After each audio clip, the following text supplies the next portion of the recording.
1993 पासून संज्ञा संवर्धन संस्थेतर्फे मतिमंद मुलांच्या शिक्षण व आणि पुनर्वसनानिमित्त उपक्रम राबविला जातोय, ज्या अंतर्गत विशेष शिक्षण, व्यावसायिक प्रशिक्षण, फिजिओथेरपी, जनजागरण कार्य, पुनर्वसन इत्यादी उपक्रम राबवले जात आहे। मुख्यतः शासनाच्या कोणत्याही अनुदानाशिवाय हा उपक्रम राबवला जातोय। या संस्थेचे चेअरमन रवींद्र एम सावजी आणि सचिव डॉक्टर RM उतारवार यांचं महत्त्वाचं योगदान आहे। मी डॉक्टर राजेश्वर मधुकर उत्तरवार 1993 मध्ये ही संस्था संज्ञा संवर्धन संस्था या नावाने सुरू केली। उद्देश ह्या संस्थेचा असा की मतिमंद मुलं जो हा समाजाचा सेगमेंट जो आहे तो निग्लेक्टेड आहे त्यांना सर्व्हिस देणं हा या संस्थेचा उद्देश। त्या उद्देशाने ही 1993 मध्ये सुरू केलेली शाळा शासकीय अनुदान न घेता आजच्या घडीला आमच्याकडे 120 विद्यार्थी आहेत आणि संस्थेचा खर्च 7.5 ते 8 लाख रुपयाचा आहे। तरी पण हा सगळा खर्च आम्ही पूर्ण देणगीद्वारे उभा करत असतो। देणगीद्वारे उभा करण्याचं कारण की आम्ही शासकीय अनुदान घेत नाही म्हणून, आणि समाजामध्ये इतके चांगले लोक आहेत की हा एवढा खर्च 30 वर्ष झाले बिनभोभाटपणे सुरू आहे। या संस्थेचं उद्दिष्ट अशा मुलांना की ज्या मुलांना कोणीही जवळ करत नाही अशा मुलांना सर्व्हिस देणं, त्यांची सेवा करणं, आणि संस्थेचा उद्देशच स्वामी विवेकानंदांनी म्हटल्याप्रमाणे शिवभावे जीवसेवा। ह्या मुलांना आपण जर समजा कॅटेगराईज करतो म्हटलं तर border line, mild, moderate, severe आणि प्रोफाउंड।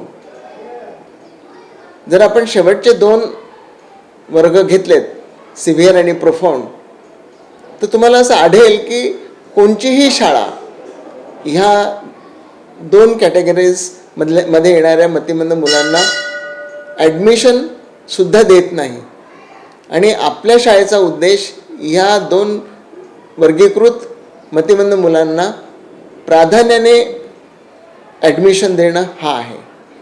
आज आपल्या शाळेत 120 पैकी कमीत कमी 14 मुलं ह्या 2 कॅटेगरीमध्ये येणाऱ्यांपैकी आहे। आता राहिला उद्देश असा की मग आम्ही ग्रँट का नाही घेत? जर आपण ग्रँट घेतली असती तर आम्ही आजपर्यंत इतक्या लोकांपर्यंत पोहोचू शकलो नसतो। हा एक उद्देश। समाजामध्ये ह्या मतिमंदत्वाविषयी जागरूकपणा निर्माण करणं हा एक मुख्य उद्देश। दुसरा उद्देश असा की एक आपलं सामाजिक दायित्व पण आहे, आणि त्या सामाजिक दायित्वातून सुद्धा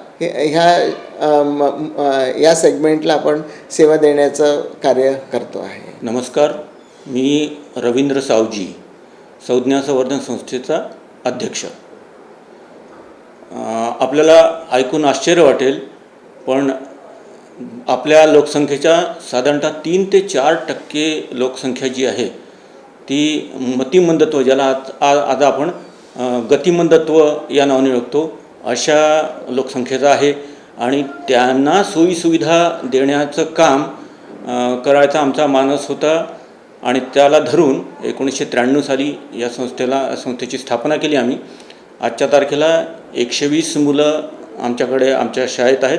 डे स्कूलिंग आहे आमचं, आणि लवकरच त्याचं रहिवासी वसतिगृहामध्ये रूपांतरित करण्याचा आमचा मानस आहे। त्याच्यासाठी आमचं बांधकाम पण सुरू झालेलं आहे, आणि साधारणतः हा प्रकल्प जो आहे वसतिगृहाचा तो 1 कोटी रुपयाचा आहे। आजच्या तारखेला आमच्याकडे 120 स्पेशल स्टुडंट्स आहेत, ज्याच्यामध्ये spastic, down syndrome, cerebral palsy इत्यादी सगळ्या वर्गवारीचे, मतिमंदत्वातल्या वर्गवारीचे विद्यार्थी आहेत, जे नागपूरस्थित बुटीबोरी या भागामध्ये आमची ही शाळा आहे। नागपूरच्या विविध भागातून आम्ही आमच्या संस्थेच्या बसेसमधून मुलांना बुटीबोरीला घेऊन येतो आणि संध्याकाळी त्या स्पॉटला सोडतो। हे सगळं काम जे आहे हे आम्ही निव्वळ सामाजिक दायित्वातून जो काही राशी उपलब्ध होतो किंवा राशी देणगीच्या स्वरूपात आम्हाला मिळते त्याच्यातून भागवतो. शासकीय अनुदान आम्ही घेत नाही. ते याच्यासाठी की अशासारखी जे कामं आहेत ते करण्याचं काम समाजाचं आहे असं प्राधान्याने आम्हाला वाटतं आणि म्हणून आम्ही शासकीय मदत न घेता किंवा समाजातील जे देणगीदाते आहेत त्यांच्या मदतीने हे काम गेले 30 वर्ष करतो आहोत आणि हे काम आहे ईश्वरीय कार्य म्हणूनच आम्ही करतो. आमच्यासारखे जे इथे कार्य करणारे सदस्य आहेत ते संस्थेतून कुठल्याही प्रकारचा खर्च किंवा फायदा पैशाच्या रूपात किंवा अन्य कुठल्याही रूपात घेत नाहीत. पूर्णतः सेवा भावनेने आम्ही हे काम गेले 30 वर्ष करतो आहोत आणि समाजाचा याला भरभरून प्रतिसाद आम्हाला अनेक रूपाने मिळतो आहे. कारण आमची जी धारणा आहे तीच कदाचित समाजाची पण धारणा असावी की हे ईश्वरीय कार्य आहे आणि त्याच्यामुळे ईश्वराचं कार्य असल्यामुळे जगन्नाथाचा हात जसा जगन्नाथाच्या रथाला जसा प्रत्येकाचा हात लागतो त्याप्रमाणे हे कार्य गेले 30 वर्ष अव्याहतपणे आम्ही करतो आहोत आपल्या सर्वांच्या मदतीने सहाय्याने. बॉस ने मीटिंग बुलाई. बाहर उठो बैठो. तकलीफ उठने बैठने की नहीं, तकलीफ बवासीर की है. बवासीर फिशर भगंदर पाइलोनियल साइंस का आयुर्वेद तथा आधुनिक लेजर से उपचार. कॉल या विजिट करें www.pilesfistulacure.com. नागपुर का सबसे भरोसेमंद hospital Kale piles laser hospital. हमारे यहाँ आयुर्वेदिक व लेजर से उपचार होता है.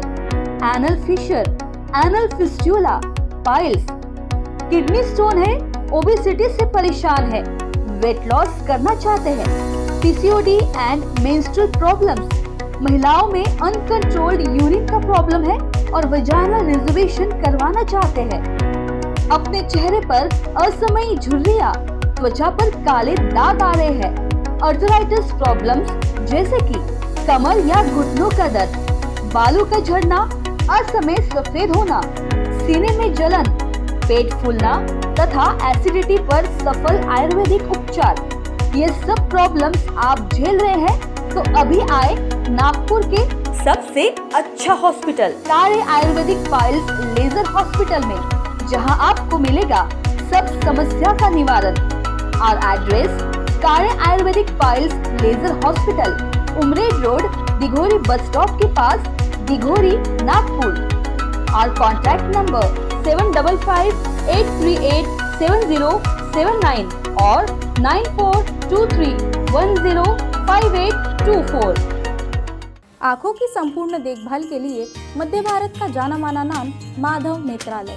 यहाँ आँखों की पूरी तरीके की जांच के साथ सभी प्रकार के ऑपरेशन किए जाते हैं. मोतिया बिंदु, काज बिंदु, रेटिना साथ ही कॉर्निया के उपचार भी होते हैं. तिरछेपन और युवाओं में चश्मा हटाने का ऑपरेशन भी आधुनिक लेजर तरीके से होता है. आँखों की सभी समस्याओं व अधिक जानकारी के लिए संपर्क करें. माधव नेत्रालय, साई मंदिर के पास, Gajanan Nagar T point, Ajni, Nagpur. Dial करें 6785200 या Madhav Netralaya premium centre, Vasudev Nagar metro station के पास, Hingna T point, Nagpur. Dial करें 35023000.